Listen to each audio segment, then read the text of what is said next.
Olá pessoal, estamos aqui para mais uma palavra de esperança para abençoar o teu coração. E hoje eu quero falar sobre as tempestades da vida. Quem nunca passou por tempestades? Tempestade na vida sentimental, tempestades na vida emocional, tempestades na vida financeira, né? O Brasil está em crise. Bem, e aqui eu quero falar sobre uma palavra que Jesus nos revela no livro de Marcos, no capítulo 4, verso 41, diz o seguinte: eles ficaram apavorados e diziam uns aos outros: quem é este que até o vento e o mar lhe obedecem?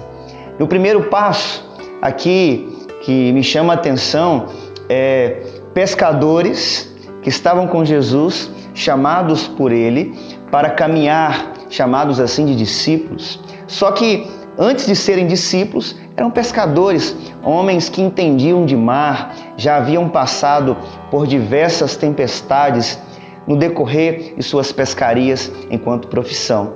E agora aqui nesse capítulo 4 de Marcos, nós vemos os pescadores acordando o filho do carpinteiro, porque Jesus, ele estava na popa do barco, dormindo, descansando, porque até Jesus, o Filho de Deus, tem um momento para o seu descanso pessoal. E eles acordaram Jesus desesperados, porque a tempestade batia no barco, o vento soprava, e o texto vai dizer que eles estavam quase que afundando, naufragando, quase que estavam para morrer. Só que Jesus estava naquele barco. Eu aprendo que mesmo você, cristão, crente, devoto, mesmo você tendo a sua religião, você não está livre de passar por tempestades na sua vida pessoal.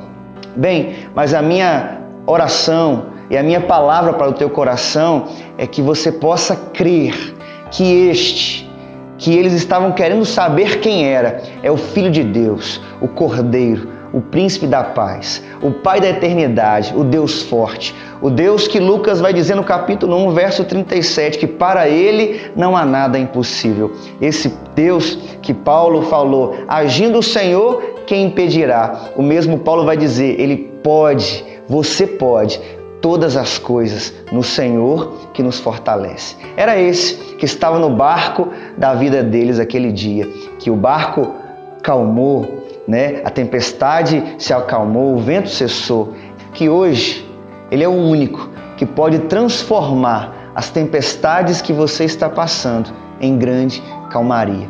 Quem é este? Jesus, esse que eu lhe apresento e quero que você o receba no teu coração nesta hora. Que Deus abençoe a tua vida. Até a próxima palavra de esperança.